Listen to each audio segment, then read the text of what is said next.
Espérame, vuelvo a conectar. Espérame, vuelvo a conectar, creo. Que es lo mejor. Espérate. Listo, doctora. 2 minutos. Buenos días, estamos esperando que sean las 9:05 para que se puedan conectar las demás personas y empezamos esta capacitación. Mil gracias por su puntualidad.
Bueno, muy buenos días a todos y todas. Bienvenidas a esta capacitación organizada por la Fundación Pro Bono Colombia en el marco del proyecto Caja Púrpura sobre los tips para llevar los casos de familia, otras formas de combatir las violencias. En esta oportunidad nos acompaña la doctora Cecilia Díez, es abogada especialista en Derecho de Familia, en Derechos Humanos y en Derecho Internacional Humanitario, perdón, es diplomada en Mecanismos Alternativos de Resolución de Conflictos y en Gestión Pública y se desempeña actualmente como directora de la especialización en Derecho de Familia en la Universidad del Rosario y como jefe del área disciplinar de Derecho Civil en la Facultad de Jurisprudencia es docente en la misma especialización y en pregrado de esta alma mater. En la actualidad es conjuez del Tribunal Superior del Distrito Judicial de Bogotá, Sala Familia, y ocupó el cargo de Procuradora Judicial Segunda de Familia durante 12 años en la Procuraduría General de la Nación 2004 a 2016. Doctora, bienvenida. Muchas gracias por su amable acompañamiento en este espacio y para los participantes vamos a hacer un pequeño bloque de preguntas al finalizar este espacio. Entonces, si tienen alguna pregunta, la pueden ir escribiendo en el chat y al finalizar este espacio la vamos a resolver. Entonces, doctora, súper bienvenida. La dejo en este espacio. Mil gracias por su acompañamiento. Bueno, María Fernanda, mil gracias y a María Alejandra igualmente, a toda la Fundación Pro Bono. Para mí de verdad es un honor compartir con ustedes y con todos sus vinculados y asociados. Creo que hoy es un día maravilloso porque nos convoca un gran tema de interés de la Fundación, que es la conciliación extrajudicial en derecho. Estoy convencida, absolutamente convencida, que es un método de resolución de conflictos. Ojo, un método de resolución de conflictos. ¿Y por qué lo repito? Porque con el nuevo estatuto, que es la ley 2220 de 2022, se suprimió aquella frase o aquella expresión que decía métodos alternativos de solución de conflictos. Ya no es así. Son métodos de resolución o de solución de conflictos. Entonces, tenemos un nuevo estatuto que es la ley 2220, muy reciente, en plena vigencia. ¿Y qué hizo? Varias cosas. Unificó absolutamente todas las normas de conciliación extrajudicial, nos determinó sus clases, creó el Sistema Nacional de Conciliación, que me parece que es un gran avance, designó al Ministerio de Justicia y del Derecho como órgano rector del sistema de conciliación y además hizo grandes cambios como autorizarles a las notarías de Colombia crear su propio centro de conciliación. Entonces me parece que ya no tenemos que ir aquí, allí, allá a buscar en cada norma como era antes, teniendo una marco que era la ley 640 del 2001 que quedó absolutamente derogada, pero teníamos varios decretos que adicionaban la ley 23 del 91, el 446 y así sucesivamente. Entonces yo me voy a permitir, le decía yo a María Fernanda y a María Alejandra, que en aras de llevar un orden simplemente para concluir con el primer tema, que ese debe hacer dentro de una conciliación en alimentos de niños, niñas y adolescentes, quiero compartir simplemente unos conceptos para que en esa misma forma podamos tener una claridad. Quiero que me digan si ya pueden ver la presentación, la voy a poner en modo presentación para que se vea Sí, mejor. ¿Ya la pueden ver? doctora, sí se ve. Sí, Listo. señora. Entonces, como les dije, es la ley 2220 y empiezo con una frase que a mí siempre me marcó en la vida desde el momento que hace muchos años me certifiqué como conciliador extrajudicial en derecho, que es esta: entre tener razón y ser feliz, es mejor ser feliz. Y este es el camino que orienta una conciliación extrajudicial, la felicidad. Porque, ¿qué es la conciliación? Ojo, ¿qué es? Pero vamos, me le voy a adelantar un minutico. ¿Qué es? Es un mecanismo de resolución de conflictos a través del cual dos o más personas gestionan por sí mismas la solución de sus diferencias. No es el conciliador el que concilia, son las partes las que concilian. No son los apoderados los que concilian, son las partes las que concilian, las que se trabaja con la voluntad de ellas, con la autonomía de su propia determinación. Ahora, esa voluntad de esas dos partes sí está dirigida por un tercero neutral, que es el conciliador. ¿Y quién es el conciliador? Una persona calificada, absolutamente formada en el área ante la cual se va a conciliar. Porque ningún conciliador de ninguna otra especialidad puede estar en una audiencia de conciliación en familia, porque se los garantizo que va a haber errores. Nuestra especialidad es muy, muy, muy específica, muy precisa, que esa fue la intención de poderles proyectar dos o tres diapositivas para que ustedes la tengan dentro de su corazón. Esas personas deben, al trabajar con la autonomía de ellas, deben proponer fórmulas de arreglo. Es decir, es un acuerdo satisfactorio, voluntario, libre, sin presiones de las dos personas o tres personas que estén conciliando. Cuando el conciliador, como tercero neutral, encuentre que las partes están muy distantes, en orillas diferentes, la ley le exige por obligación que proponga fórmulas de arreglo, pero solamente cuando las partes no lleguen a un acuerdo y verdaderamente pues estén como entrabadas. Ustedes saben que cuando se va a solucionar un conflicto, las personas llegan a la conciliación, no con el mejor comportamiento, no con el mejor conocimiento, no con el mejor tono de voz. Y esa es la bondad, no solamente del conciliador, sino de los apoderados, si los hay, de cada parte. Y ahí sí les pido, queridos doctores y doctoras, que tengamos ese perfil de conciliadores. ¿Para qué? Para hacerle entender a las personas, ¿para qué es una conciliación? La conciliación no es una demanda. La conciliación es simplemente un espacio que nos permitió la ley para hacer ley entre dos partes. Y que quién les puede terminar esa ley que hacen, solamente ellos dos. Entonces, ojo, tan importante es la conciliación que tiene los mismos efectos de una sentencia judicial. Y hace tránsito a cosa juzgada. Y ahí me detengo. Como creo que estoy ante abogado nomás, pues hace tránsito a cosa juzgada, material o formal, de acuerdo al tema. Y les pongo un ejemplo desde ya.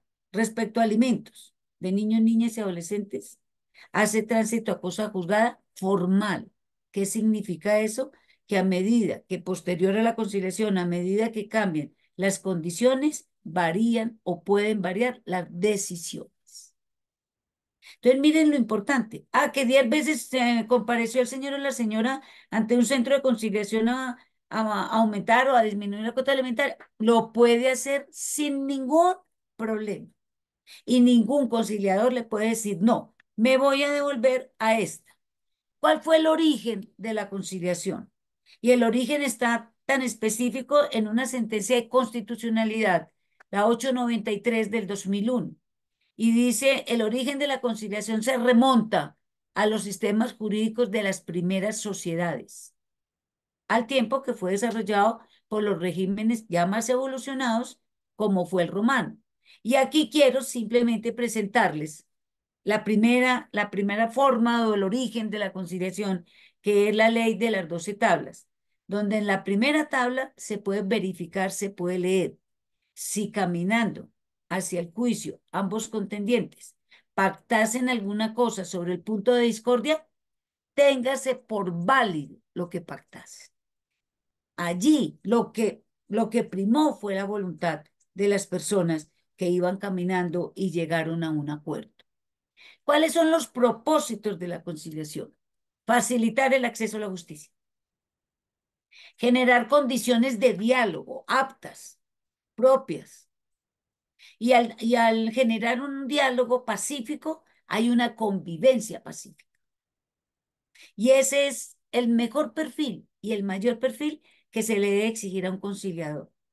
Que no es, usted va a conciliar, o si no, entonces venga, levante el acta. No, es tener el tiempo suficiente para explicarles a las personas qué significa, para qué es, qué se puede obtener con la conciliación y qué puertas se abren, pero con delicadeza, con el lenguaje propio, porque no todos somos abogados. Entonces, tenemos los abogados que hablar en una forma no tan técnica, sino entendible para todas las personas. Y bueno, la conciliación en materia contenciosa sí tiene un trámite muy diferente que no nos vamos a dedicar a eso en este momento. ¿Qué estableció la ley 2220? ¿Cómo se puede llevar a cabo una audiencia de conciliación, queridos doctores y doctoras? ¿En forma presencial, por vía electrónica o en forma mixta? Puede haber una parte en forma presencial y puede haber otra parte conectada y es válida. Pero, ¿qué se requiere? Que se solicite del momento de que se haga la solicitud, cómo va a actuar. Eso sí es indispensable que se determine en la solicitud. Y si lo requiere por vía de acceso remoto, pues tiene que certificar que tiene los equipos idóneos para visualización, para sonido, para grabación y para todo. Y trajo al punto muy nuevo la ley 2220 que dijo que las alcaldías, las personerías municipales y las demás entidades públicas tienen que ofrecer y facilitar el acceso a redes. Es decir, algún alcalde nuevo que haya leído la ley ya debe tener como una salita para que cuando se requiera dentro del Palacio Municipal se preste ese servicio. Y venimos a las clases de conciliación. La conciliación en general, en forma general, se divide en dos, en extrajudicial y en judicial. Y la extrajudicial se subdivide a la vez en dos, en derecho y en equidad. Es muy importante que la tengan clara. ¿Por qué? Porque si ven las de derecho, todos los conciliadores tienen que ser abogados, por obligación, porque es una conciliación en derecho. La en equidad, no. Si bien puede conciliar los mismos temas ante los conciliadores en equidad, que son aquellas personas que designa el Tribunal Superior o el juez superior en cada parte del territorio colombiano, de listas propuestas por la misma comunidad, por la Junta de Dirección Comunal, de personas que verdaderamente tienen grandes calidades, cualidades, que son integradoras. Bueno, es aquel personaje de la comunidad. Entonces se hace una lista, se presenta ante el Ministerio de Justicia y del Derecho y es el tribunal el que finalmente selecciona los conciliadores extrajudiciales en equidad, pero con grandes diferencias en el sentido que, por ejemplo, ya vamos a ver un punto que el requisito de procedibilidad de algunos procesos en derecho de familia no se pueden cumplir ante un conciliador en equidad, ante un conciliador en derecho sí. Entonces, por eso hago ese énfasis. Y la judicial, pues está dispuesta en el artículo 372 en adelante del Código General del Proceso. Y voy a desglosar la conciliación extrajudicial. Entonces, esta conciliación extrajudicial, que es la que nos convoca, es en derecho. Y esta sí se puede cumplir o podemos conciliar ante las siguientes entidades y o personas. Cuando la conciliación extrajudicial en derecho es institucional, cuando se celebra ante servidores públicos que tienen dentro de sus funciones la de conciliación. Un ejemplo, procuradores judiciales de familia, defensores y defensoras de familia. Ellos tienen dentro del cumplimiento de sus funciones la de conciliar. Lógicamente, tienen que estar certificados en conciliación. Entonces, allí, cuando se celebra ante un procurador judicial o ante un defensor de familia, pues la conciliación extrajudicial en derecho es institucional. Viene la de los centros privados. Están todos los centros de conciliación que hoy por hoy de verdad sí han sido pues grandes creaciones. La Cámara de Comercio es un gran ejemplo y pues cobran, no tienen ningún problema. Están las notarías. Las notarías, si bien el notario es conciliador extrajudicial en derecho, la ley 2220 les permitió crear centros de conciliación. Ya hay una que ya está funcionando, que es la Notaría 17 del Círculo de Bogotá, donde el primer día del año solicitó del año pasado, solicitó la autorización, ya fue autorizado su centro de conciliación y en este momento está cambiando estas instalaciones porque ya tiene su centro debidamente montado. Y viene otra situación sobre este punto, que están los centros de conciliación de de los consultorios jurídicos de las entidades de educación superior, que esa es gratuita, también como ante los servidores públicos, y se concilia también ante los centros de conciliación de los consultorios jurídicos del país, que por el momento son 139 consultorios jurídicos del país. Entonces, con esta explicación, definámosla rápidamente. ¿Qué es una conciliación judicial? La que se realiza dentro de un proceso judicial. Eso no tiene pues ningún mérito repetirla. ¿Qué es conciliación extrajudicial? Si se realiza antes o por fuera de un proceso judicial. Y esta conciliación extrajudicial es de dos clases, como se los dije ahorita, conciliación extrajudicial en derecho y conciliación extrajudicial en equidad. ¿Cuál es la de derecho? Cuando se realiza a través de centros de conciliación ante particulares autorizados para conciliar y ante autoridades en cumplimiento de sus funciones que tiene la de conciliación. Y la de inequidad, cuando se realiza ante conciliadores en equidad, aplicando principios de justicia comunitaria. Ese es el fin de la conciliación en equidad dentro del ámbito pues, que estableció la ley, que se le reglamentó sus funciones y las materias ante las cuales se puede conciliar ante un conciliador en equidad. Y aquí la ley 2220 unificó y dijo, ¿qué se puede conciliar? No dijo, ¿qué se puede conciliar en familia? ¿Qué se puede conciliar acá? No, dijo, ¿qué se puede conciliar? Y lo dijo en forma general, serán conciliables todos los asuntos que no estén prohibidos por la ley. Y adiciona y dice, siendo principio general, que se podrán conciliar todas aquellas materias que sean susceptibles de desistimiento, de transacción. Pero además dice que se podrán conciliar todos aquellos derechos de los cuales el titular tenga la disposición de los mismos. Ya vamos a mirar en familia qué se puede conciliar, pero les pongo el primer ejemplo. Yo no puedo conciliar el reconocimiento de un hijo extramatrimonial. Yo no puedo disponer de esa situación.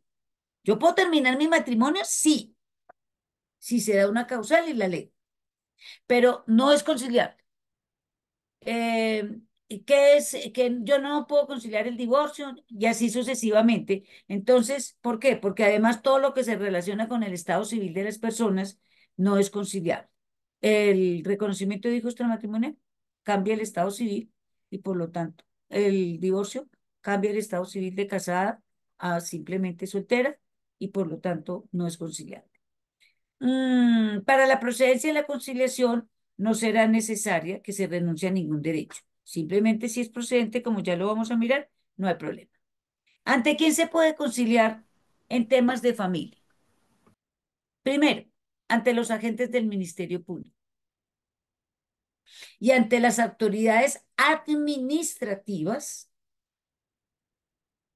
¿Por qué? Porque en calidad de servidores públicos está dentro de sus funciones la de la conciliación. Y hago aquí un paréntesis para los que pues no están muy dedicados al tema. Los agentes del Ministerio Público pues son los procuradores judiciales de familia, que los hay en todas las ciudades. En unas hay más procuradores que en otras, pero bueno, está el agente del Ministerio Público. Pero también cumplen las funciones de Ministerio Público, donde no haya procurador de familia, todos los personeros municipales por el artículo 118 de la Constitución Nacional. Entonces, siempre vamos a tener agentes del Ministerio Público, no hay ningún problema. Pero además, también puedo escoger, porque no es que donde no haya me voy para allá, no. También puedo escoger autoridades administrativas. ¿Quiénes son autoridades administrativas? Los defensores y defensoras de familia y los comisarios y comisarias de familia. Y aquí hago un paréntesis que lo tengo adelante para que lo tengan en cuenta y ya lo miraremos. Los defensores de familia igualmente, como se los digo, los conciliadores de los centros de conciliación, también ante los delegados regionales y seccionales de la Defensoría del Pueblo, ellos cumplen, además que cumplen la función también de Ministerio Público, pues son servidores públicos y ante ellos se puede también conciliar. Y esto era lo que quería significarles. Por la ley 2126 del 4 de agosto del 2021, a los comisarios de familia, en forma general, se les suprimió la competencia de conciliación. Es decir, ante ningún comisario o comisaría de familia de Bogotá ni de ninguna parte se puede solicitar una audiencia de conciliación extrajudicial porque no se permite a partir de la ley 2126 del 4 de agosto del 2021. Pero viene algo que ha dicho tanto la ley 2126 como el Código de la Infancia y la Adolescencia, o sea, la ley 1098 del 2006, que dijo En los lugares de Colombia donde no haya designación de defensor o defensora de familia, cumplen esas funciones los comisarios y comisarios de familia mediante lo que se ha denominado una competencia subsidiaria. Entonces les pongo un ejemplo. En un municipio de Cundinamarca, Caparrapí, Cundinamarca, o Vianí, Cundinamarca, no existe defensor de familia, a ciencia cierta, no existe, pero sí existe comisario de familia. Entonces, en esos municipios son comisarios de familia porque ese es su cargo, pero además son defensores de familia porque bajo la competencia subsidiaria tienen que cumplir las dos funciones. Y si nos vamos al artículo 82 del Código de la Infancia y la Adolescencia, que son las funciones de los defensores, está la de conciliar. Entonces, bajo competencia subsidiaria, los comisarios y comisarias de familia sí pueden conciliar. No sé si les haya quedado claro ese punto, si no, pues al final, como nos lo dijo María Fernanda, estoy a disposición de ustedes y no se preocupen. Pero dicho en otra forma para que me lo entiendan quizás un poquito mejor, Bogotá. Bogotá tiene la concurrencia de autoridades administrativas, que son los defensores y los comisarios. Entonces, ante los comisarios en Bogotá no se puede conciliar. Así de sencillo. Los notarios. Los notarios son conciliadores extrajudiciales en derecho per se, ellos, como notario. Pero además pueden, como les dije ya, crear sus propios centros de conciliación y ahí sí necesitarán prestar el servicio a través de conciliadores extrajudiciales en derecho debidamente certificados e inscritos en la Cámara, perdón, en el Ministerio de Justicia y del Derecho. Ah, esto era lo que me faltaba, que ya pues se les quitó la competencia a los comisarios. ¿Ante qué más se puede conciliar? A falta de todos los anteriores que vimos, se puede conciliar ante los personeros municipales y ante los jueces civiles y promiscuos municipales, pues cuando sea competencia del asunto. Entonces, miren lo importante, que no existe un lugar del país de Colombia donde no se pueda conciliar. Eso sí es sumamente importante para poderlo tener claro. Y vienen los conciliadores en equidad. Como ya les dije, son nombrados por la autoridad competente, no hay ningún problema y bueno, no nos detengamos en eso. ¿Qué asuntos se pueden conciliar en materia de familia? Esos sí son muy importantes, queridos doctores. Todas las obligaciones alimentarias, todas. Llámese, ojo, para menores y o mayores de edad, todas. Dos, la custodia, que ¿qué significa custodia? Simplemente cuidado personal. No se puede confundir en ningún momento con patria potestad. La patria potestad es un atributo que tienen los padres o los que ostentan la calidad de padres y que solamente se refiere a la representación legal de un hijo, a la administración de los bienes de un hijo y al usufructo de los bienes de un hijo. Nada tiene que ver con la custodia. La custodia solamente es el cuidado personal. Y unido a la custodia, también se puede conciliar un régimen de visitas a favor de niños, niñas y adolescentes. Entonces, el padre que tenga la custodia, yo no sé por qué consideran que los hijos son un objeto. Entonces, simple y llanamente, el otro padre que no tenga la custodia o la familia extensa, y que es familia extensa, aquella que está unida por vínculos de sangre, es decir, los abuelos, los tíos, los primos, los hermanos, entonces pueden solicitar régimen de visitas y es conciliable. La declaratoria de la existencia de la unión marital de hecho. La declaratoria de conformación de la sociedad patrimonial, su disolución y su liquidación. Pero en ese orden. ¿Por qué? Porque es que no puede haber sociedad patrimonial sin declaratoria de unión marital. Entonces tiene que ser en ese orden. Declaratoria de unión marital, que es la parte personal. Declaratoria de conformación de sociedad patrimonial, si se dan los parámetros. Y si se declara la conformación de la sociedad patrimonial, pues se puede ante conciliador extrajudicial en derecho disolver y liquidar esa sociedad patrimonial.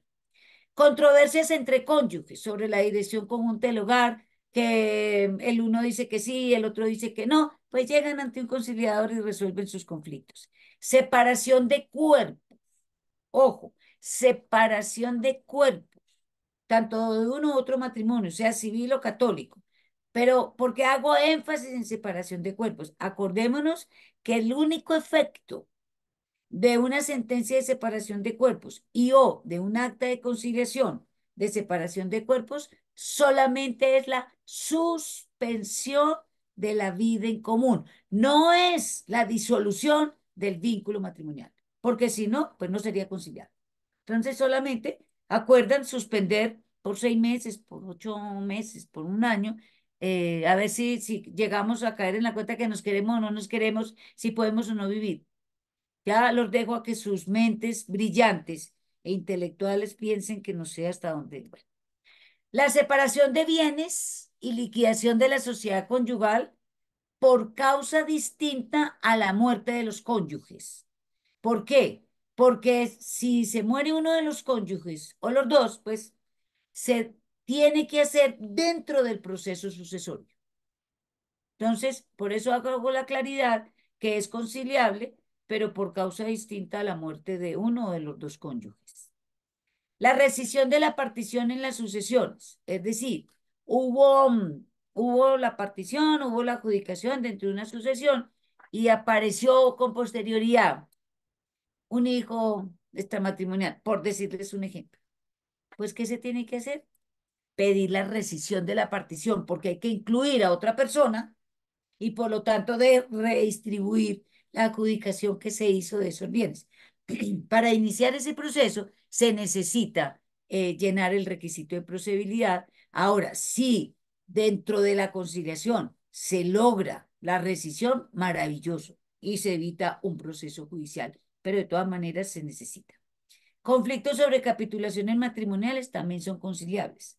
Todos los procesos contenciosos sobre el régimen económico del matrimonio y derecho sucesoral. No es que la sucesión sea conciliable, ojo, aclaro, sino que se puede pactar ante un conciliador que la repartición se hará en esta y en esta forma para que ya se hagan todos los trámites ante notaría y sea absolutamente fácil y pues rápido.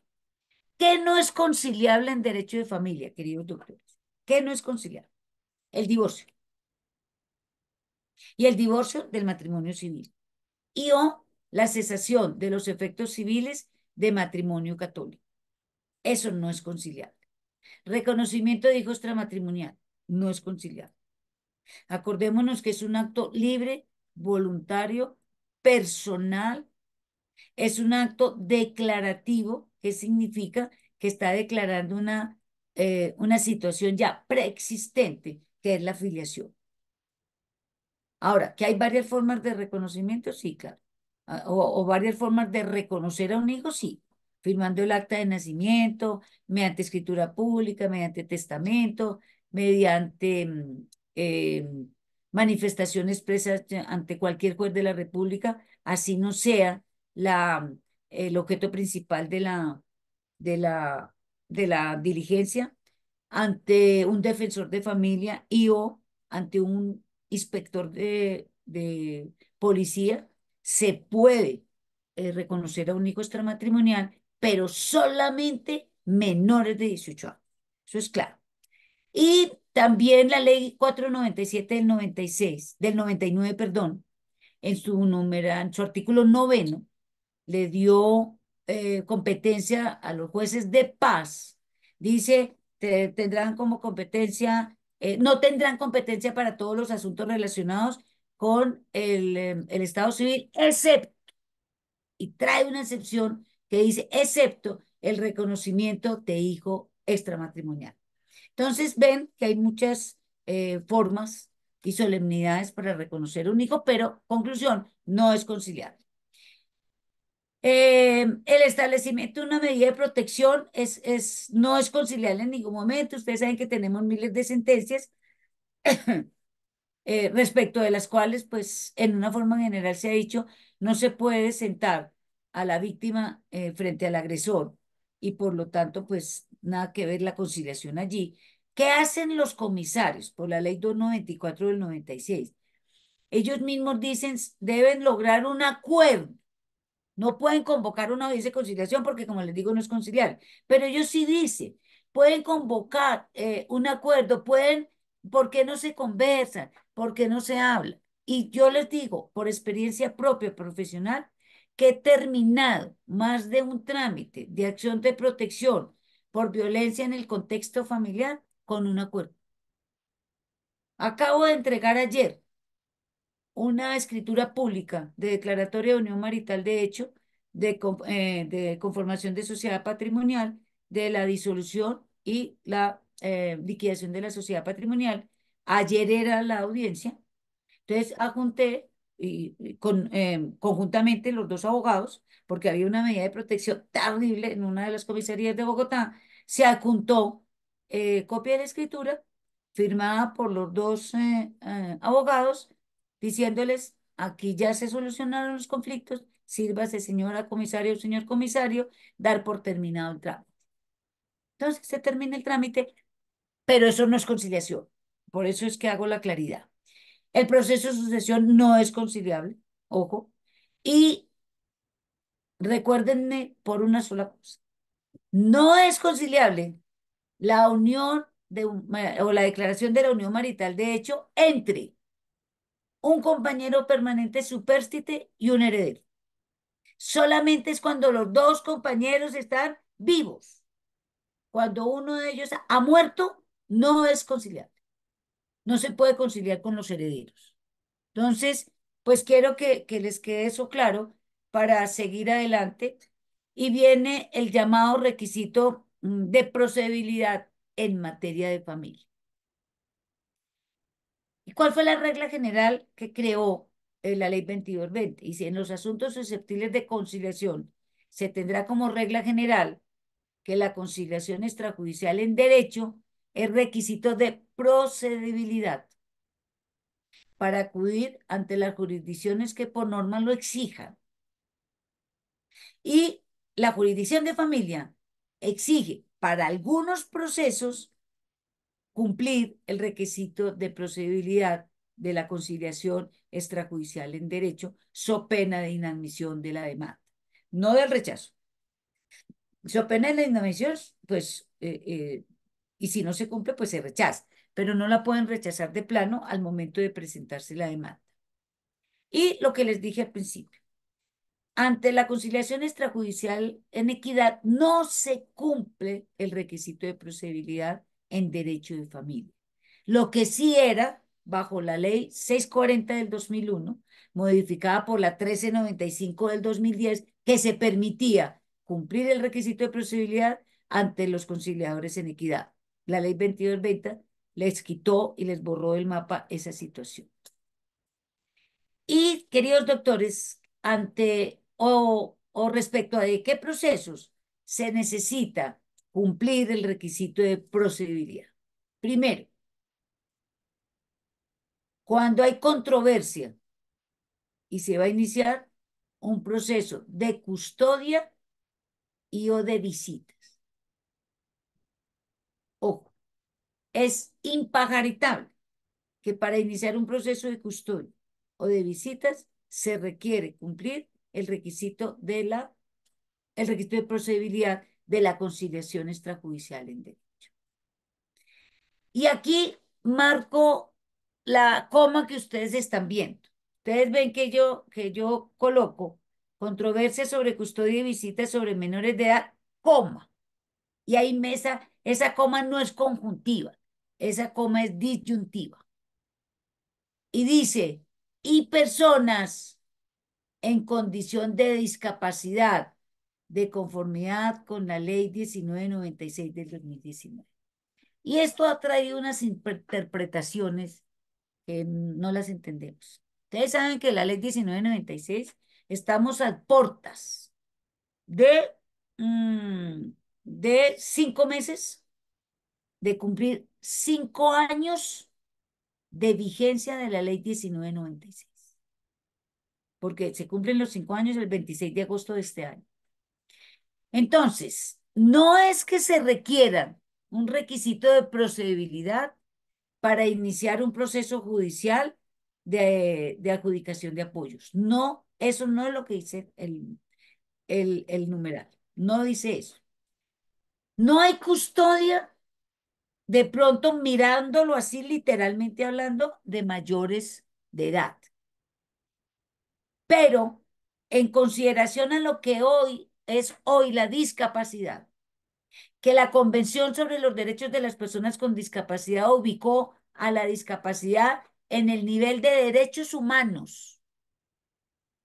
Hoy, la Corte Suprema de Justicia, con ponencia del doctor Octavio Augusto Tejero Duque, dijo en un proceso judicial de apoyos en favor o en beneficio de una persona mayor de edad con discapacidad, puede un juez de la República fijar o reglamentar visitas. Entonces, creo que ese requisito de posibilidad no se cumple ahí con relación a las personas en condición de discapacidad, no se cumple. Porque para iniciar cualquiera de los procesos de adjudicación judicial de apoyos por el artículo 37 de la ley 1996, por el artículo 38 de la ley 1996 o 56 de la revisión de sentencias de interdicción, no hay que llenar el requisito de procedibilidad. Entonces, hago esa claridad porque yo creo que sí, no sé por qué se metió después de la coma esa situación. ¿Qué también necesita requisito de procedibilidad? Los asuntos, todos aquellos relacionados con las obligaciones alimentarias. Todos. Para un declarativo por alimentos se necesita llenar el requisito de procedibilidad. Para la exoneración se necesita llenar el requisito de procedibilidad para el aumento y para la disminución. Con un ítem que ahí también tengo que aclarar. Ustedes saben que el Código General del Proceso modificó y en el numeral sexto del 397, si no me equivoco, pero muy cerquita, que dice, cuando hay un declarativo de alimentos, ojo, un declarativo de alimentos, es decir, ha habido un proceso judicial donde mediante sentencia se fijó cuota alimentaria, entonces le dice el Código General del Proceso, no llene el requisito de procedibilidad, vaya la persona interesada a hacer una solicitud ante el mismo juez que declaró la sentencia hace 10 años, 15 años, 2 años, y simplemente pida que quiere exonerar, que quiere solicitar un aumento, que quiere solicitar una disminución. El juez recibe esa solicitud, decreta todas las pruebas que quiera realizar, convoca a la parte para que esté presente y en audiencia define si exonera, si está de acuerdo con el aumento o está de acuerdo con la disminución. Eso si existe proceso declarativo. Si no ha existido proceso declarativo, para iniciar primero el de fijación de cuota alimentaria, disminución, exoneración o aumento, se necesita llenar el requisito de procedibilidad. Entonces, hago también esa aclaración y estoy atenta a todas las preguntas que necesita. La declaración de la unión marital de hecho, su disolución y liquidación de la sociedad patrimonial, se necesita llenar el requisito de procedibilidad. Entonces, para poder iniciar ese proceso, que hoy es verbal, porque ustedes saben que el Código General del Proceso terminó los ordinarios y terminó los abreviados, pues hoy son verbales y entonces se necesita llenar el requisito de procedibilidad. La rescisión de la partición en las sucesiones y en las liquidaciones de sociedad o de sociedad conyugal o de sociedad patrimonial, igual. Si de pronto se hizo una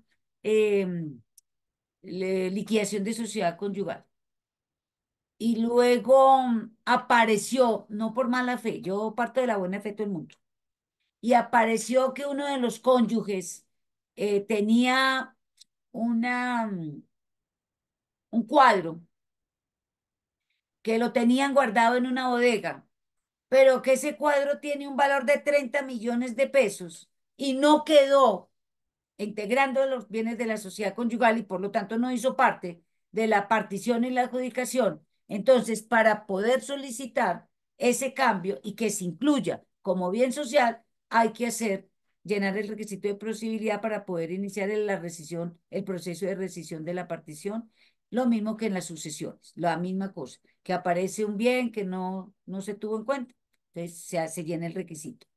Los conflictos sobre capitulaciones matrimoniales también requieren el requisito de posibilidad de la conciliación extrajudicial en derecho.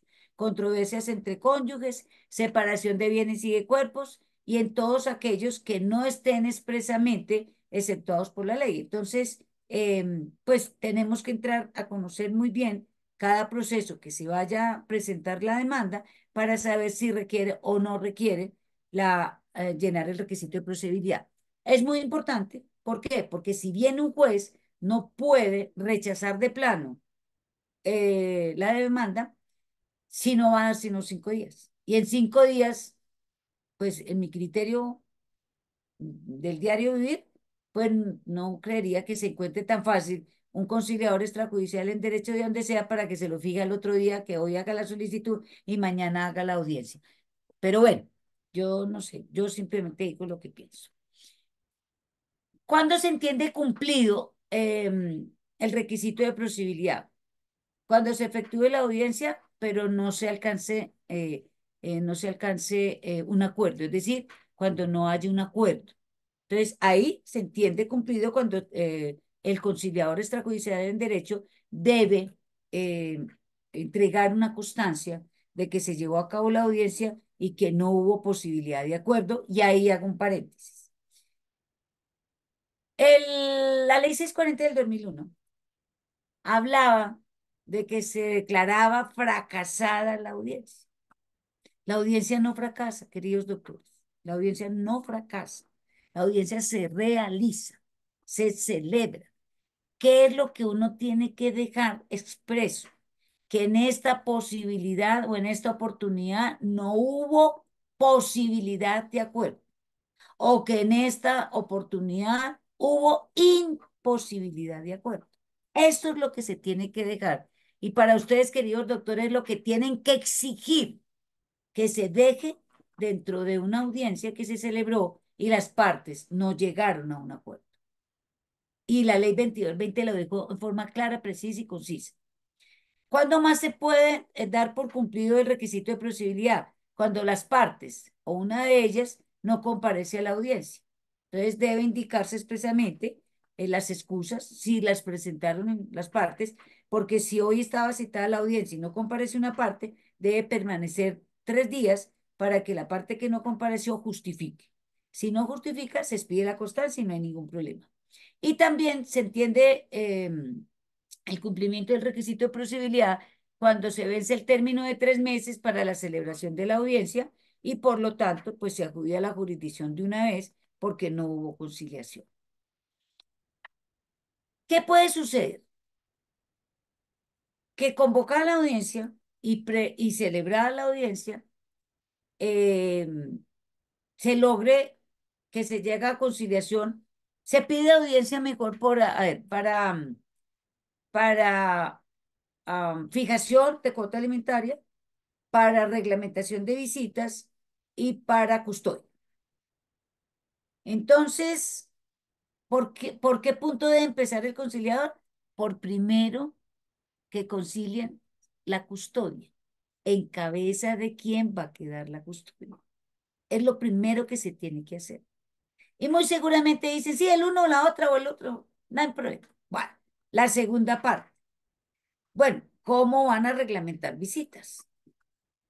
O cuánto es, y que es el final de hoy, cuánto se va a aportar de cuota alimentaria. Entonces, una de las dos personas les dice, no, yo no voy a conciliar cuota alimentaria porque a mí no me dejan ver mi hijo. Entonces, segundo punto, empiece cómo quiere ver su hijo, cuándo lo puede ver, para poder que la otra parte acepte o no acepte, o modifique o diga.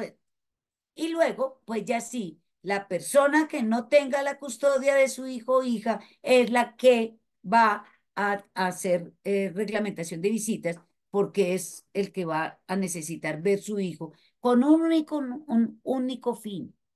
Las visitas no son para recoger al muchachito e ir a dejarlo en la casa de los abuelos. Esa no. El único fin de las visitas es fortalecer el vínculo paterno o materno filial. Entonces, si un señor o una señora no pueden porque trabajan de lunes a domingo, no hay ningún problema, trabajan, eso no tiene problema, pero no puede estar con su hijo. Entonces, eso es lo que se tiene que tener claridad al momento de esto. Entonces, puede suceder que se concilie todo, se levante el acta con todas las especificidades, pero absolutamente completas, y se terminó y no hay ningún problema y no se va a la jurisdicción. Pero puede suceder que se concilió custodia y visitas y no cuota alimentaria. Entonces también se levanta el acta con relación a custodia y visitas. Y se deja claro que con relación a alimentos no se llegó a ningún acuerdo y que por lo tanto se expide la respectiva constancia para que si la persona está interesada en acudir a la jurisdicción de familia pueda hacerlo desde ese punto de vista.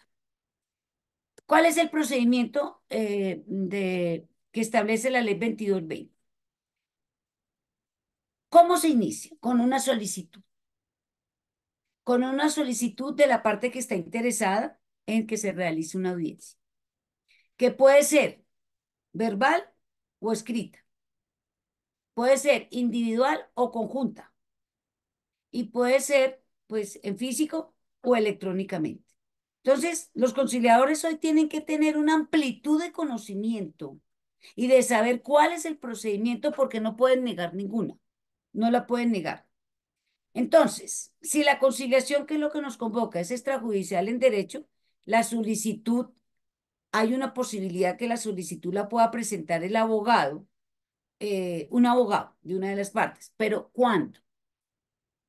Cuando la persona que es parte o que está convocada a la audiencia de conciliación está fuera del país o está en territorio diferente al lugar donde se va a celebrar la audiencia, la ley permite que un abogado pueda asistir, pueda hacer la solicitud con un poder debidamente claro y con facultades expresas para conciliar.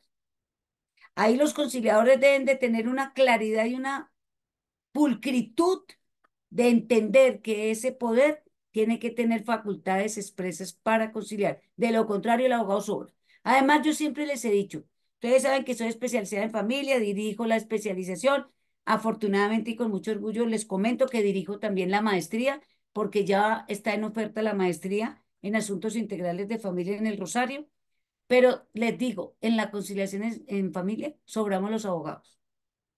Porque si el abogado no tiene aquel perfil de sensibilidad de conciliar, lo único que hace es entorpecer una audiencia de conciliación. Si va solamente a decirle no concilie nada para poder cobrar honorarios de la audiencia y después cobrar honorarios por la vía judicial, me parece que pues no es el sentido de la conciliación, no es.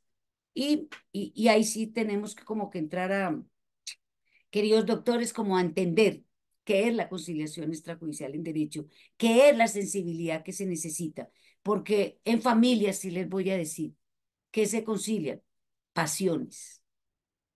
¿Cuáles son pasiones? Odios, amarguras, tristezas, pérdidas. Y eso es doloroso. Entonces tenemos que tener esa sensibilidad de entender que alguna de las partes cree que va a perder su hijo, su hija, que es injusto, injusto o justo, que ningún conciliador puede hablar de esa expresión, porque el día que hable de justo o injusto, se perdió la conciliación, perdió la audiencia, porque va a haber un desequilibrio total de la audiencia. ¿Cuál es la calidad que puede tener un conciliador para decir que es injusto lo que usted está diciendo, señor o señora? Ninguna, ninguna. Entonces, tenemos que tener un perfil muy definido para ser conciliadores extrajudiciales en derecho en familia. Puede presentarse la solicitud por un agente oficioso y tiene unos requisitos especiales que debe ser ratificado por el interesado dentro de los 10 días siguientes. ¿Qué debe contener la solicitud? Indicación del conciliador y del centro de conciliación al cual pertenece. ¿Por qué? Porque la ley permitió, como lo permitió también la ley 640, de que uno puede escoger el conciliador. No es el que obligatoriamente me asigne cuando hay y se tiene que hacer reparto. Yo puedo decir, mire, en la Procuraduría hay creo que 10 procuradores extrajudiciales, bien, procuradores en familia en cumplimiento de sus funciones extrajudiciales y yo no me interesa sino dos. Entonces yo digo en mi solicitud, me interesa que sea otorgado el reparto al doctor X o a la doctora X. Y la ley me lo permite y me lo tienen que aceptar. Así de sencillo. Individualización de las partes y de sus apoderados, descripción de los hechos, no muy extenso, pero pues sí decir para qué es, de qué se pretende con la conciliación que se está solicitando. Cuando se trata de cuantía, pues como formularla de una vez. La relación, a ver, de las pruebas que se acompañan sin necesidad de que en una conciliación extrajudicial se practiquen pruebas. Y eso es un requisito especial. No se practican o no se realizan pruebas dentro de la conciliación extrajudicial y tampoco sirven pruebas o sirve la conciliación para preconstituir una prueba. Ojo, es simplemente la voluntad de las personas en forma clara, en forma personal y en forma libre. Tenemos que aportar los nombres completos, el número de la cédula, el número de comunicación, el celular y el correo electrónico. Esto es muy importante y la solicitud de los solicitantes, perdón, el nombre de los solicitantes y o del apoderado con la aclaración que les dije. El conciliador recibe su solicitud, revisa pues si cumple todas las condiciones que se requieren y que están dispuestas en el decreto, en la ley, perdón, 2220, y revisa esta situación y nunca, jamás se puede rechazar de plano. ¿Por qué? Porque la ley le dijo, deberá informar los requisitos que hagan falta, y para cumplir esos requisitos se le da un término que ha estipulado la ley de 5 días y de no hacerlo, pues se entiende que pierde el interés. Eso es otra cosa, pero sí debe cumplir esos requisitos. Y hablemos de 5 días. Cuando se habla de días, son días eh, hábiles. Lo que pasa es que decir 5 días hábiles es una, es una, no es correcto. ¿Por qué no es correcto? Porque acordémonos que si hablamos de un mes y hablamos de 30 días, son dos términos completamente diferentes. Cuando se habla de mes, es absolutamente calendario. Es decir, hoy es 21. Si contamos un término de un mes, ¿cuándo se termina? Si hoy es 21 de marzo, se termina el 21 de abril. En el mismo día que inicia, en el mismo día termina. A diferencia de cuando se habla de días, que son días hábiles, es decir, que se descuentan todos aquellos días no laborables y festivos. Entonces, eso es muy importante saber que son 5 días, pero son hábiles. Lo que pasa es que sí es no vale la pena comentar, pues, o ponerle el nombre de hábiles. Si la solicitud que se haga se trata sobre asuntos que por ley no son conciliables, entonces, ¿qué se debe hacer? Se debe pedir una constancia sustentada diciendo el por qué no es procedente, que no se puede conciliar el asunto y debe ser enviada al solicitante dentro de los 10 días siguientes y se le debe anexar todas las pruebas que adjuntaron en original. Si el conciliador quiere guardarlas, pues tómele fotocopia, porque los originales deben ser devueltos en esa constancia, dentro de los 10 días siguientes. Un ejemplo es el reconocimiento de hijo extramatrimonial. Bueno, si durante el trámite de la conciliación se observa o se verifica que no es procedente la conciliación, pues igual, se hace lo mismo, se despide la misma constancia y se devolverán los documentos sin ningún problema. Entonces, pues esos sí son términos que se deben contabilizar. El conciliador, dentro de los 10 días siguientes al recibo de la solicitud principal, o si solicitó corrección, entonces dentro de los 10 días siguientes a la corrección, deberá fijar fecha y hora, indispensable la hora, fecha y hora para la celebración de la audiencia de conciliación. Y dice la norma que la audiencia deberá llevarse a cabo dentro de los 30 días siguientes a la admisión de la solicitud efectuada. Entonces, pienso que los términos están claros y no admiten confusión por su redacción. Deberá notificarse al convocante y al convocado por el medio que considere más expedito. Esa es la razón por la cual se pide el correo electrónico, se pide el teléfono celular. Yo tengo mis reservas sobre que por teléfono. Yo no lo veo muy claro, porque habrá personas que por seguridad o por alguna situación, pues no estén convencidas que lleguen a tal parte tal día. Entonces, pues para eso sean todos los medios posibles y la ley le dice por el medio más expedito y eficaz. Entonces, utilicemos todos los medios para que en esa misma forma se pueda notificar las partes. Si la audiencia se programa a través de vía acceso remoto, entonces deberá señalarse dentro del auto que ordenó realizar la celebración de la audiencia. En todo caso, debe ser muy sustentado la convocatoria en la misma forma, tanto para la parte convocante como para la parte convocada, para que los dos no mm, ilustren el día de mañana que no fueron convocados, que no fueron notificados y puede llevarse a cabo una nulidad de esa constancia por no asistencia. Las partes deberán asistir a la audiencia y podrán llevar apoderados si quieren, si se sienten más tranquilos. No son necesarios. En familia, no son necesarios. Pero si lo deciden, no hay ningún problema. Entonces, pues asistan los abogados también. Y reitero que el abogado puede asistir un abogado únicamente sin la parte que está apoderando cuando se cumplen los dos requisitos, que alguna de las partes se encuentre en el municipio diferente al lugar donde se va a llevar a cabo la audiencia y cuando alguna de las partes se encuentre fuera del país y por circunstancias de fuerza mayor o caso fortuito, nadie está exento que tuvo algún problema de salud, está en cuidados intensivos y para no perder la oportunidad, pues se poder a un abogado, entonces la ley lo permite y se puede llevar a cabo.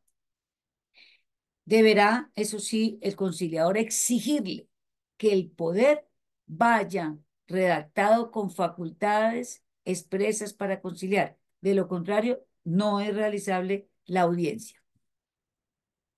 ¿Qué puede suceder cuando no asista una de las partes? La parte que no asista a la audiencia, ojo, el liquidador dejará 3 días siguientes para que esa parte que no asistió pueda justificar su inasistencia. No hay ningún problema si las justifica y el conciliador les da valor y las acepta, vuelve a fijar fecha para que se lleve a cabo la conciliación y no hay ningún problema. De no justificarse la inasistencia, siempre que la conciliación sea o cumpla como requisito de procedibilidad, su conducta podrá ser considerada como indicio grave en el proceso judicial. Entonces, miren que es bien importante tener esa claridad, porque hay gente que cree que no, no asisto y punto y qué. No, qué pena. Es que eso tiene un valor exigible y por lo tanto va a tener realidad y va a materializarse en el proceso judicial. Y siempre que la conciliación sea requisito de procedibilidad, el juez está facultado para imponer una multa por valor de una suma hasta 2 salarios mínimos legales mensuales vigentes. Entonces, es muy importante, no desechemos las oportunidades de que esté convocada una audiencia porque no sirve para nada esos silencios o esa falta de interés.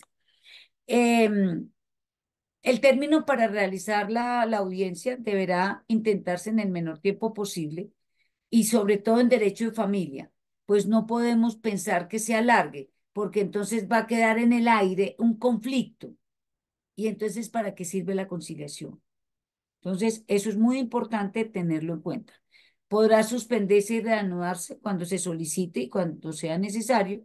En todo caso, la conciliación en derecho debe realizarse, como ya lo dijimos anteriormente, dentro de los 3 meses siguientes a la presentación de la solicitud y las partes de mutuo acuerdo. Eso sí es muy importante. Las partes, tanto convocante como convocada, podrán prorrogar el término de la conciliación hasta por 3 meses más. Pero debe haber mutuo acuerdo y por eso es bien importante tenerlo en cuenta.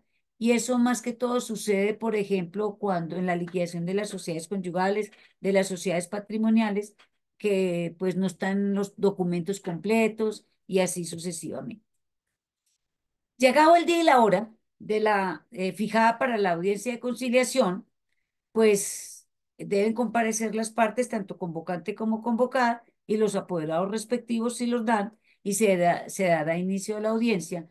Audiencia que simple y llanamente dirigirá el conciliador o conciliadora, pues extrajudicial en derecho.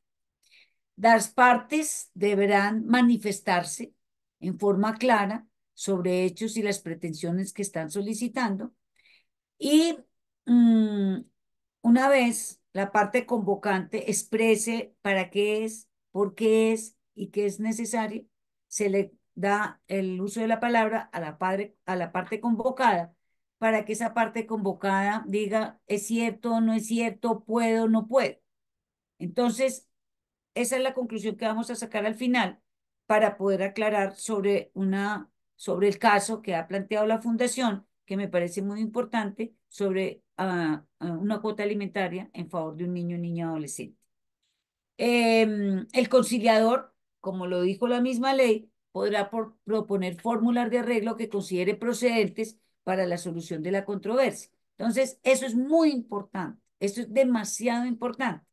Es decir, una persona dice, la necesidad del niño son, no sé, 2 millones de pesos.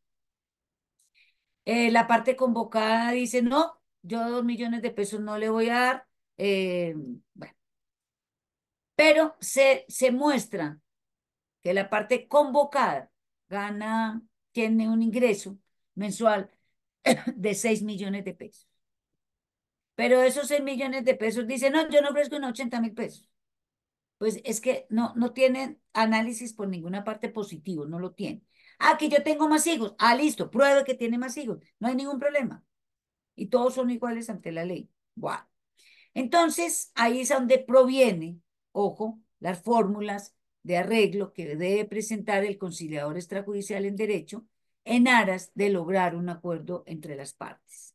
Si se logra el acuerdo, se levanta un acta, que ese es el principio general de lo que quiere hoy la Fundación Pro Bono, que verdaderamente sea un acta que cumple todos los requisitos.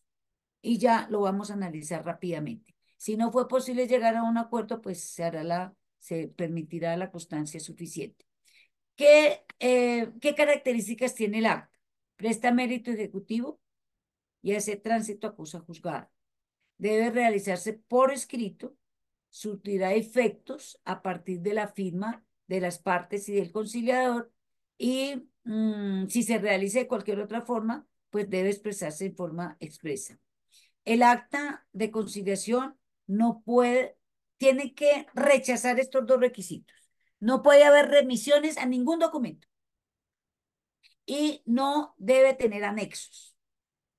¿Por qué? Porque el acta de conciliación es un documento único, único. No puede tener referencia para nada, ni hacer parte o tener anexos para nada. ¿Qué significa que hace tránsito a cosa juzgada? Que es inmutable, es decir, no admite cambios, sino puede existir transformación, pero entre las mismas partes que llegaron a ese acuerdo. Eh, Al llegar a un acuerdo, pues no hay trámite ante la jurisdicción. La conciliación, así sea parcial, conserva el principio de cosa juzgada. La conciliación no sirve para preconstituir pruebas y en la audiencia de conciliación no se practica ninguna prueba. El acuerdo o el acta de conciliación tiene fuerza vinculante, ojo, para las partes o entre las partes. Entonces, por lo tanto, es importante tener claridad al respecto. Sin embargo, es posible atacar el acta de conciliación ante una jurisdicción ordinaria que cuando no hay libertad del consentimiento, cuando se expresa el consentimiento con un vicio que lo integre, como por ejemplo decir, sí, yo acepto esto, pero con un revólver en la mano, pues no hay libertad del consentimiento y puede ser atacado esa nulidad. Presta mérito ejecutivo, pues ya lo hablamos, quiero adelantar. Y el contenido del acta sí es lo más importante para mí, para que ustedes, queridos doctores y doctoras, exijan que el acta tenga todos los requisitos, lugar, fecha y hora de la audiencia. Es muy importante tener en cuenta esos tres requisitos, lugar, fecha y hora. Nombre e identificación del conciliador. Identificación de las personas que están en su calidad de convocante o convocado. Relación de los hechos. ¿Para qué? ¿Cuáles fueron los hechos que motivaron esa audiencia de conciliación? Relación sucinta de lo que se pretende conciliar. El acuerdo logrado por las partes y al realizar o elaborar el acta de conciliación, pues debe indicarse el modo, tiempo y lugar para cumplir esas obligaciones. Y les pongo el primer ejemplo que marca la diferencia. Cuando se expone la parte, el padre, por decir algo, la madre, se fijan las visitas de acuerdo a la disponibilidad que tiene el padre. Esto es el error más garrafal que puede existir. ¿Por qué? Porque qué tal que un papá, por decir algo, dijo, bueno, yo tocó la casa donde vive el niño a las 11 de la noche de un viernes. Entonces, cuando la madre dice, pero mire, son las 11 de la noche, está durmiendo el niño. La persona que está o el otro padre dice, no, pero es que solamente a partir de este momento tengo disponibilidad. Entonces, ese es un error. Se debe fijar las visitas en forma clara. ¿En qué días? ¿En qué fecha? ¿En qué horas? Debe ser clara y precisa el acta y ese modelo es el que se debe conservar dentro del acta. Se deja, si es parcial o total la conciliación, aceptación expresa del acuerdo, firma del conciliador, que es el que va verdaderamente a impartir la legalidad del acuerdo. ¿Por qué? Porque ningún conciliador extrajudicial en derecho puede aprobar el acuerdo, excepto los defensores y defensores de familia. Son los únicos conciliadores que aprueban un acuerdo. Los demás conciliadores simplemente verifican la legalidad del acuerdo y dan fe de esa legalidad. ¿Y por qué solamente los defensores y defensoras? Porque el mismo artículo 82 del Código de la Infancia y de la Adolescencia les dice, señores defensores, ustedes aprueban un acuerdo. Ningún otro conciliador aprueba. Y si la audiencia es virtual, acordémonos que simplemente el conciliador en forma virtual eh, elabora el acta, permite una lectura clara y precisa y pregunta a cada parte, ¿aprueban el acuerdo que acaba de ser leído ante ustedes? Tin, tin? Entonces, sí y sí. Eso es lo que da fe el conciliador. Entonces, ahí no firma sino el conciliador. Y complementando en el acta, debemos de tener en cuenta lo estipulado en la ley 2097 del 2 de julio del 2021. ¿Y qué habló la ley 2097? Creó lo que se denomina REDAM. ¿Y qué es el REDAM? Es el registro de deudores alimentarios morosos. Ojo. Entonces, el acta debe contener la advertencia de las consecuencias derivadas si se incumple lo pactado. Y el mismo artículo 9 dice, en las sentencias que impongan alimentos y en los acuerdos de conciliación de alimentos celebrados ante autoridad administrativa, se advertirá a los obligados de las consecuencias previstas en la ley por el incumplimiento. Y hoy tiene toda la importancia. Y hoy, ojalá verdaderamente no haya incumplimiento de la cuota alimentaria, porque lo único que hace es sacar a esa persona y tener unas consecuencias graves que ya vamos a mirarles a grandes rasgos.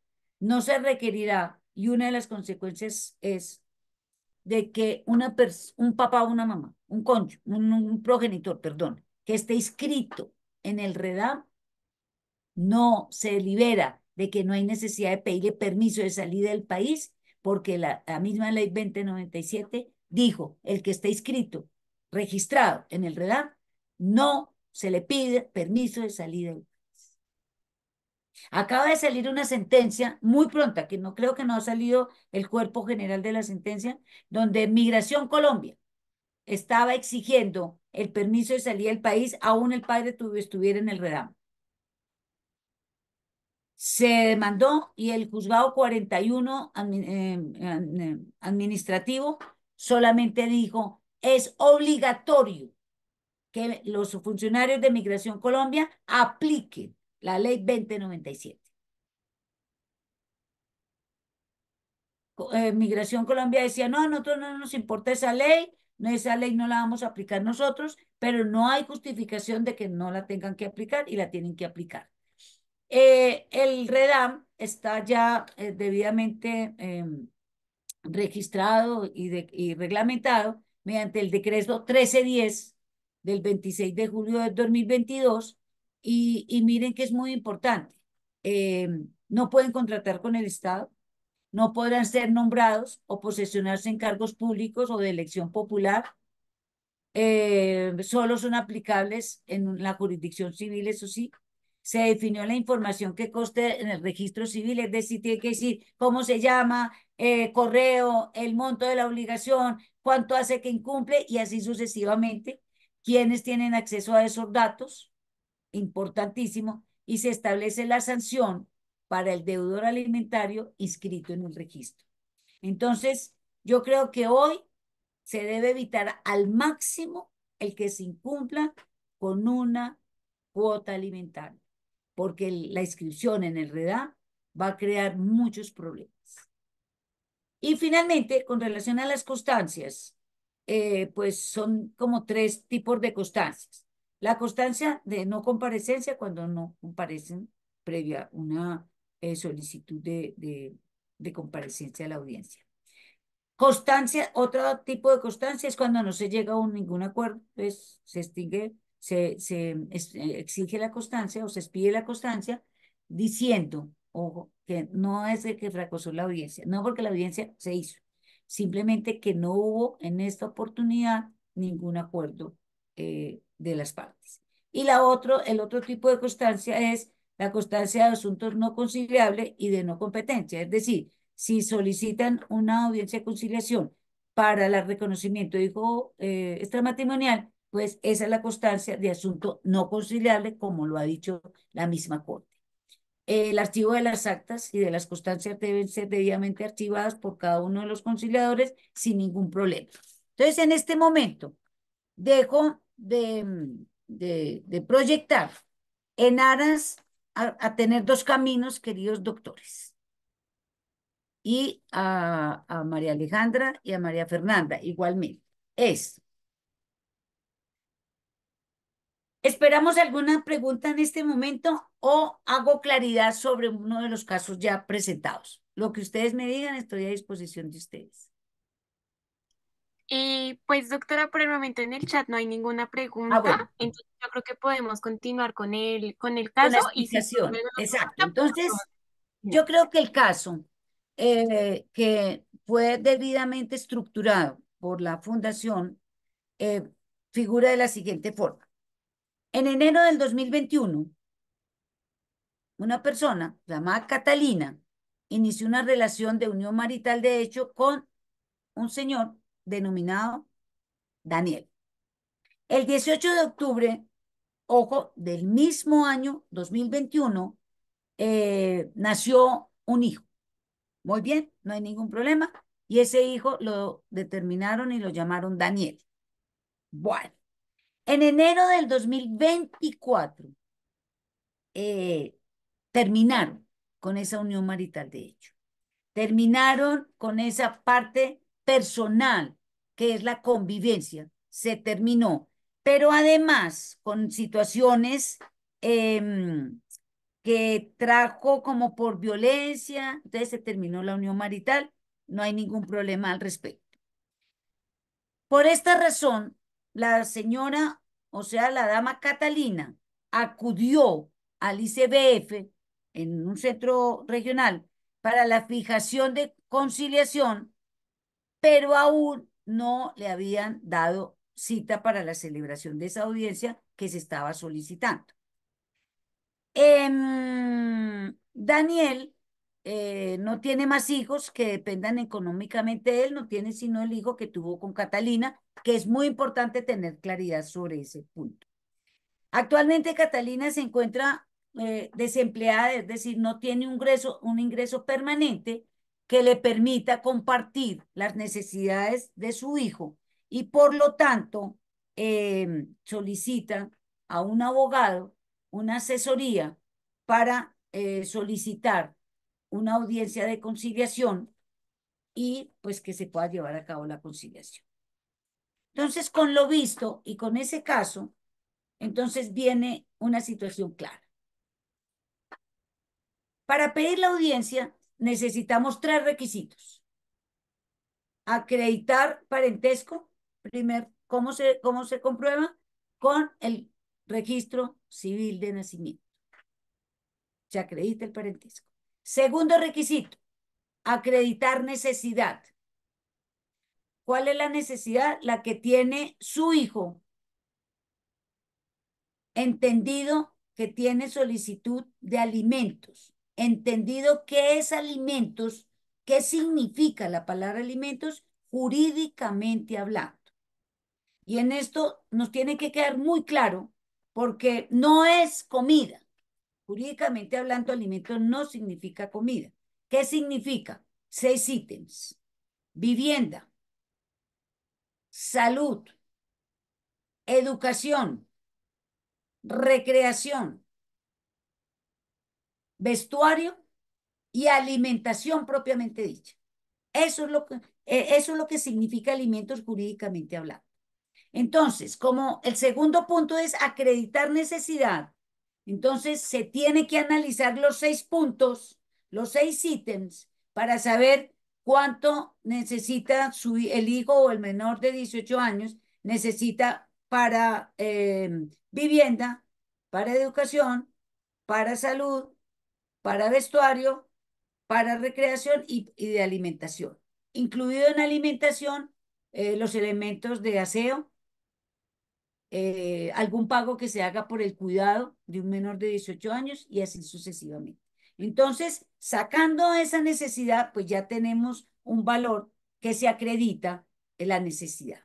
Y el tercer requisito son acreditar capacidad económica, es decir, saber que la parte que va a ser convocada a la audiencia, cuánto es su parte económica, cuánto es su ingreso mensual y por qué concepto. Entonces, esos tres requisitos, reitero, acreditar parentesco, acreditar necesidad y acreditar capacidad económica. Ah, bueno, que está trabajando, que trabaja en la Policía Nacional. Listo, pida una certificación de la Policía Nacional que le diga cuánto de gana. O diga, no trabaja en ningún otro lado, pero sé que tiene un ingreso por estos contratos de tanto mensual fijo. No hay ningún problema. ¿Qué tenemos que determinar para acreditar la necesidad? Uno, vivienda. Es del niño, de la niña o del adolescente. Entonces, primera pregunta, ¿dónde vive? Supongamos que es la mamá la que está convocando la audiencia. Entonces, ¿usted vive en casa o en apartamento? No, en apartamento. Listo. Segunda pregunta, ¿en arriendo o propio? No, en arriendo.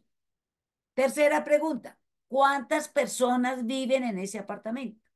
Entonces les pongo una contestación. Ah, vive mi papá, mi mamá, mi hijo y yo.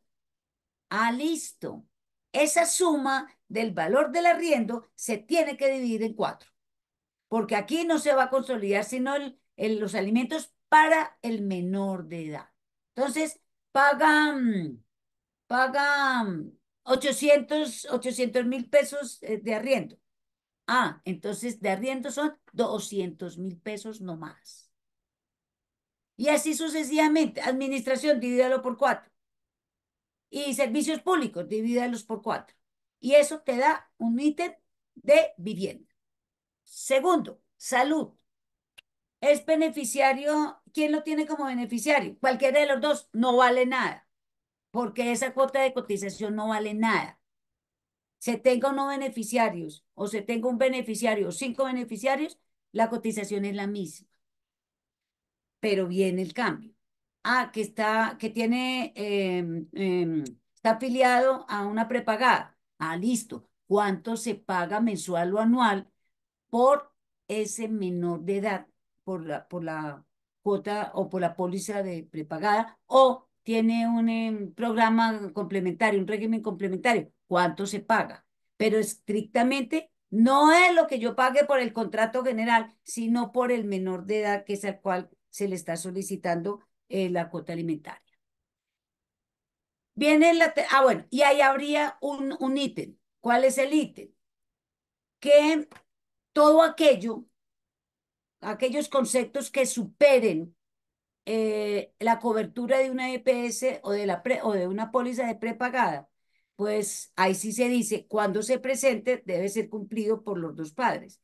¿Y cuál es esa relación? Puede ser medicamentos que no lo otorgue la EPS, puede ser un procedimiento médico que no cubra la EPS o la prepagada, puede ser un tratamiento médico que no lo cumpla tampoco. Entonces, cuando se presente, dejar como la nota o la cláusula que deberá ser asumido por iguales partes entre los padres. Tercer punto, educación. ¿Cuánto se paga mensual de la pensión de educación? ¿Cuánto se paga de ruta escolar? Importantísimo la ruta escolar. Y bueno, si pagan almuerzo dentro del colegio, ¿cuánto vale? Eso sí, sigamos la nota o la columna que va lo que se paga de vivienda, lo que se va a pagar de salud y lo tercero, lo que se paga de educación, que son los gastos mensuales fijos. Pero en educación tenemos que contemplar que hay gastos anuales fijos. ¿Y cuáles son los gastos anuales? Matrícula, uniformes y textos y útiles escolares.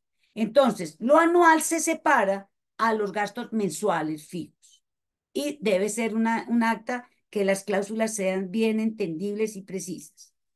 Cuarto, la recreación. Pregunta fácil. ¿Los dos padres pueden compartir con sus hijos? Entonces contestan sí, perfecto, compartimos, listo. Entonces cada padre que recree su hijo como a bien tenga. Que el uno tiene para llevárselos para los parques de Orlando en Miami. Ah, que el otro tiene para simplemente llevárselos para un parque de acá de Bogotá. Cada padre que recree sus hijos como a bien tenga. Y en la columna donde estamos sacando las necesidades generales, pues si esa columna llega a una suma extraordinaria, pues no va a haber conciliación. Entonces, eso se toma desde el punto de vista de técnica jurídica. Vestuario. El vestuario deben ser fijadas un número de mudas completas al año. Pero ahí hay dos puntos para resaltar. Completas, ¿qué significa? Que es que no es un pantalón y una camisa. No, es pijama, pantuflas, ropa interior, tenis, zapatos, pantalón, camiseta y chaqueta. Perfecto. Completemos la muda, pero valoremos la muda. Obligatoria tiene en mente que tiene que llegarse a conciliar que cada muda por un valor, cada una de tanto. Acordémonos que muda que no esté valorada no podrá ser cobrada.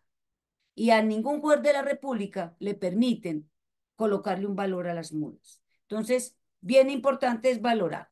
Y por último, estaría la de los alimentos. Entonces, ¿cuánto vale la alimentación propiamente dicha del niño, niña o adolescente? Y eso nos da una suma general. Una suma general que pongamos que sea 1 millón. Perfecto. Entonces, viene la participación del conciliador.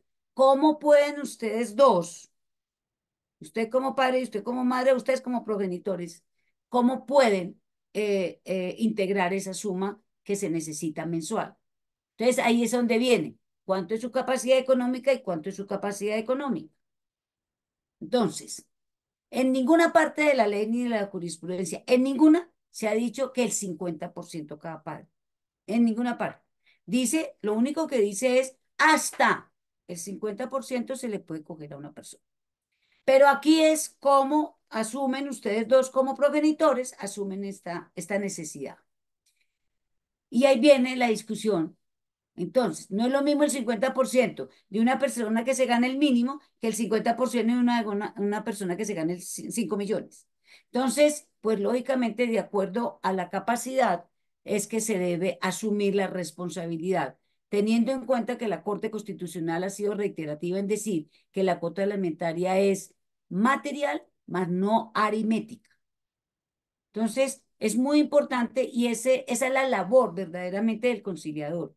Llegar a decirle, mire, entiendan esto, usted gana más, usted por qué esto, usted por qué. Ahora, ¿qué se debe de permitir conciliar? Lo determinado y determinable.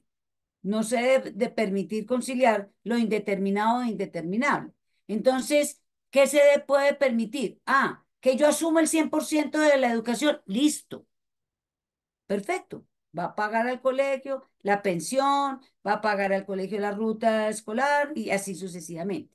Pero que no, que yo me comprometo a llevar un mercado mensual de 200.000 pesos, por poner un ejemplo. ¿Y qué? Yo puedo llegar a poner, verdaderamente a llegar una factura donde invertí 200.000 pesos, entonces en qué, en aceite, en arroz y en frijoles. ¿Y eso es una alimentación equilibrada? Entonces, esos son los perfiles que se necesitan en familia para que verdaderamente el acta. Entonces, si se va a pactuar cuota alimentaria, ojo, cuantía, forma de pago, a quién se le debe consignar y a partir de qué momento es vigente esa cuota. Son requisitos absolutamente indispensables. La custodia en cabeza de quién. Y las visitas, exactamente, pues establecer un régimen, pero con precisiones, no decir, no, las visitas de acuerdo a la disponibilidad de un padre, no, esto es un error garrafal. Una vez se dejan en forma clara y precisa, entonces, ¿qué debe hacer el conciliador? Verificar la legalidad de ese acuerdo, dejarla plasmada y, por lo tanto, firmarla, el conciliador, firmarla a las dos partes en aras de que se les dé se pueda escribir la constancia de que presta mérito ejecutivo y darle copia a cada parte con las advertencias de la ley 2097 en aras de que pues se cumpla y si no, ya se presente para ser un ejecutivo de alimentos. Ese ejecutivo de alimentos pues tiene unas especificidades que después las tratamos, pero lo importante es que el acta esté absolutamente bien estructurada, que comprenda todos los aspectos y que pueda, eh, ante una solicitud que sea conexa, se pueda también realizar. Porque muchas veces no es sino, por ejemplo, conciliación para alimentos, pero entonces se necesita determinar la custodia. La custodia de alimentos son pretensiones conexas. Ah, que visitas. Ah, las visitas son pretensiones conexas. Ah, permiso de salida del país también es una pretensión conexa. Entonces, se puede, o ante un juez o ante un conciliador extrajudicial en derecho. Mm, el acta es sumamente importante. Deben exigir, queridos doctores y doctoras, que el acta esté absolutamente bien redactada, completa, y viene un tema del incremento. El artículo 129 del Código de la Infancia habla de que toda cuota en favor de niños, niñas y adolescentes debe de tener un incremento anual del IPC. El IPC pues significa ceros, centavitos, pero eso es lo que dice. Entonces, si bien debe quedar dentro del acta en que tendrá un incremento anual, ojalá sea equivalente al valor del salario mínimo legal mensual vigente o de acuerdo a las personas que estén conciliando, pactar un 10%, pero bueno, el mínimo es el IPC. Entonces, se debe dejar constancia para que en esa misma forma, pues las personas cumplan lo que dice el Código de la Infancia, que dicen a partir del 1 de enero de cada año.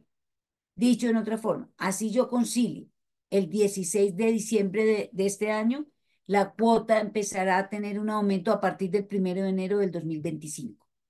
Entonces, no es dentro del año siguiente a la fecha de conciliación, no, sino a partir del 1 de enero de cada año y por lo tanto, pues las personas la tengan clara para poder que se pueda iniciar un ejecutivo con todas las de la ley y haciendo énfasis en cada año, cada mes, con su respectivo incremento anual.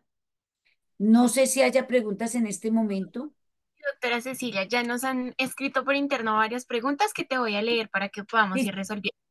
La primera pregunta es, ¿un conciliador extrajudicial en derecho puede programar por segunda vez una audiencia con la misma naturaleza del caso sin haber recibido el acta de conciliación de la primera conciliación realizada?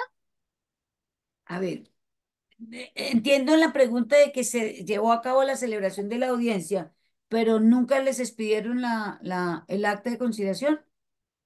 Pues primero deben exigirla al conciliador que celebró la audiencia, la tienen que exigir por A, por B o por C, porque es haber perdido un tiempo, pero sobre todo haber perdido un tiempo de voluntad de la otra parte. Por eso es que no podemos perder tiempo, porque muchas personas ante un error dicen, no, no vuelvo. Y entonces perdimos la primera oportunidad. Entonces yo creería que, supongamos, que no tuvieron nunca el acta, pues no podrán acreditar nunca un acuerdo y podrán pedir otra solicitud, sí podrán hacerla sin ningún problema. Ok, listo, perfecto. Gracias, doctora. La segunda pregunta es, de acuerdo a lo que ha mencionado Migración Colombia en estos días, ¿el menor de edad puede salir del país sin la autorización de los padres morosos cuando los padres no han conciliado la custodia y cuidado personal? Sí, es decir, en este momento, de acuerdo a lo establecido en el REDAM, padre o madre, progenitor, que esté inscrito en el REDAM, no se requiere de él permiso de salir del país. Inmigración tiene que entrar a cumplir, porque así lo dijo la última sentencia del juzgado 41 administrativo de Bogotá, que fue el que dijo, Migración Colombia tiene que cumplir. Ellos decían, no, a nosotros no nos cobija la ley no hace excepciones. Entonces, por lo tanto, no se exige el requisito. Ok, listo, Si está perfecto. inscrito, si está inscrito en el REDAM, ojo, no sé que esté incumpliendo, no, que esté inscrito en el REDAM por el incumplimiento. Listo. La siguiente pregunta es, em, ¿Por qué sobre la unión marital de hecho? Ay, perdón. Dice doctora Cecilia, me quedó una duda del inicio de la sesión. ¿Por qué sobre la unión marital de hecho sí se puede conciliar, no altera el estado civil? A ver, quien me hizo la pregunta, me fascina que la haya hecho. ¿Por qué? Creo que si alguien me ha escuchado en varios escenarios y en varios libros de grandes tratadistas, en algunos me han mencionado ahí, porque viene una pregunta. ¿La unión marital de hecho crea estado civil? Esa es la pregunta del millón. Yo tengo mis dudas y mi criterio es de que si todo lo que se relaciona con el estado civil de las personas no es conciliable, porque hoy, 21 de marzo de 2024, siendo las 10:41 de la mañana, hasta este momento, la declaratoria de la existencia de la unión marital de hecho, la conformación de la sociedad conyugal, de la sociedad patrimonial, su disolución y liquidación, son conciliables. Entonces uno dice, ¿hay una contradicción? ¿Crea estado civil pero es conciliable?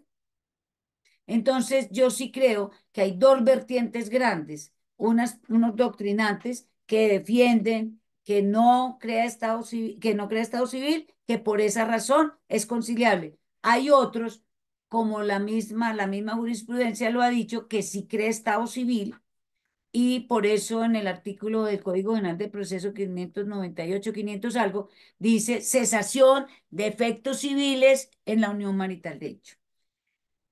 Ahí hay una situación que no está clara hoy, la verdad no está clara hoy, pero lo que sí les confirmo, que hasta este momento es conciliable la declaratoria de la existencia de la unión marital de hecho, de la conformación de sociedad patrimonial, de su disolución y liquidación. No sé quién haya hecho la pregunta, si quedó un poquito clara. Eh, yo creo que sí le quedó clara la pregunta, pero igual si escribe otra vez en el chat, Sí, aquí estamos. resolvemos la pregunta que tenga. La siguiente pregunta es, ¿el juez de familia puede conciliar jurídicamente cuando se radicó proceso verbal declarativo de existencia de la unión marital de hecho, disolución y liquidación de la sociedad patrimonial o se debe conciliar extrajudicialmente antes de radicar la demanda? A ver, es requisito de procedibilidad para radicar la demanda. Es decir, se convoca primero a una audiencia de conciliación, logrando pues aquí conciliar. Si no, pues ya se llenó el requisito de procedibilidad y se va a juzgar. Y como es un verbal, entonces dentro del verbal hay dos audiencias, entre ellas lograr la conciliación y ante el juez se puede hacer o llevar a cabo una conciliación judicial. ¿De qué? De la declaratoria de la existencia de la unión marital de hecho, que es la parte personal y de la aplicación de la presunción de conformación de sociedad patrimonial. Para luego de esas dos declaratorias entrar a disolverla y a liquidarla. ¿Qué es importante? ¿Qué es importante? Entender que no es por la declaratoria de la unión marital de hecho per se que se crea la sociedad patrimonial. No. Acordémonos que esa es la gran diferencia que hay entre que yo me caso y por el solo hecho de decir sí, te acepto como cónyuge, se creó automáticamente la sociedad conyugal. Aquí no en la unión marital. Y por eso la ley 54 de 1990 habla de presunción de conformación de sociedad patrimonial. ¿Por qué hago esa claridad al respecto? Porque, ¿qué ha dicho la Corte Suprema? Dice, se unen dos personas en unión marital, de hecho, de las cuales una de ellas tiene un vínculo matrimonial vigente anterior. Entonces, con ese vínculo vigente no es obstáculo para declarar la existencia de la unión marital de hecho. No es obstáculo. Entonces se puede declarar la unión marital de hecho. Pero viene la segunda parte. Hay conformación de sociedad patrimonial. Entonces la pregunta del millón a esa pareja. Usted, Cecilia, que estaba casada, que está casada con un vínculo anterior vigente, tiene sociedad conyugal disuelta, sí o no. Si yo contesto en ese momento, no, yo no he disuelto ni liquidado sociedad conyugal, pero especialmente no la he disuelta, pues como compañera permanente de esta otra persona, no se puede aplicar la presunción de conformación de sociedad patrimonial, porque hay, sí hay un impedimento. ¿Qué ha dicho la jurisprudencia? Que no puede haber simultaneidad de sociedades. Entonces, para la parte personal no hay problema, para la parte patrimonial sí tiene que haber claridad acá. Entonces, pues esas son las situaciones que yo les decía al principio, que en familias sí las especialidades son como muy precisas, como es el caso planteado, que la pregunta me parece del millón. Y entonces, ¿por qué? Ahora, supongamos que no haya ese problema de que tenga ni un vínculo, pues ni sociedad conyugal anterior, pero entonces, ¿qué se necesita? Que la convivencia puede ser desde el primer día y puede haber declaratoria de la existencia de la unión marital, de hecho, desde el primer día. No tiene ningún problema. Lo que sí se necesita es que transcurran 2 años consecutivos, continuos, permanentes y con una singularidad extrema para que se pueda conformar o declarar la existencia de la conformación de la sociedad patrimonial. Conclusión, los 2 años no son para la declaratoria de la unión marital. Los 2 años son para la declaratoria de la sociedad patrimonial. Y pues en el entendido que no puede haber sociedad patrimonial sin declaratoria de unión marital, como no puede haber sociedad conyugal sin matrimonio. Entonces, primero procede la declaratoria de la unión marital y luego la de la sociedad patrimonial. Listo. Muchas gracias, doctora. La tercera pregunta es si se pueden hacer sucesiones de mutuo acuerdo porque el proceso de sucesión no es conciliable. No es conciliable, pero si todos los herederos están de mutuo acuerdo, se puede tramitar ante notaría sin ningún problema. Ok, Sin listo, ningún perfecto. problema, pero de mutuo acuerdo, obligatoriamente. Si no se va a contar. Y de acuerdo a la cuantía, pues es competencia de los civiles municipales o de los de familia, que tienen la calidad de circuitos. Listo.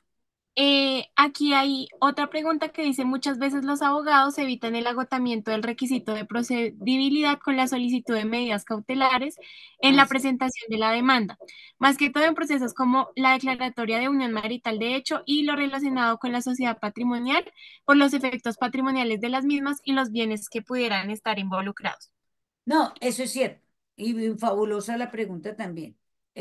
Cuando hay la excepción de llenar el requisito de procedibilidad, cuando no se conoce el lugar de domicilio y de habitación y de domicilio laboral, cuando se van a pedir medidas cautelares. Entonces, pues no se alerta a nadie y se tienen que pedir medidas cautelares, obviar el requisito de procedibilidad y se llega directamente sin ningún problema.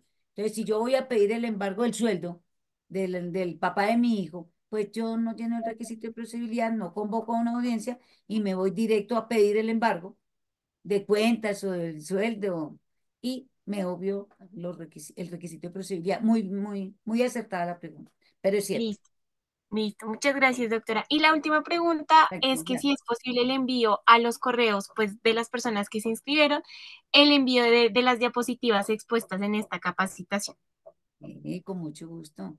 Yo te Listo, las claro, mando a ti, María Fernanda. claro que sí, y yo se las comparto a las personas Sí, que se no hay inscribieron. ningún problema y quedo atenta y con mucho gusto a ustedes. Si quieren anotar mi correo, mis correos, con el mayor gusto, si pudiera servirles en algún momento, con todo gusto. Yo veo que Lorena Pardo está pidiendo, uy, sí, y Jessica también está pidiendo el uso de la mano, está alzando la manita. Sí, no vi que tenía la mano levantada. No, en mi caso estaba mandando aplausos, doctora Ay, Cecilia. Excelente esta presentación. Sí. perfecto, muchas Sí. gracias. Ah, pero sí, sí absolví las preguntas o no. Sí, señora, aquí en el chat están diciendo que muchas gracias, excelente presentación, excelente maestra. No, aquí todos están muy felices en el chat, doctora, muchas gracias.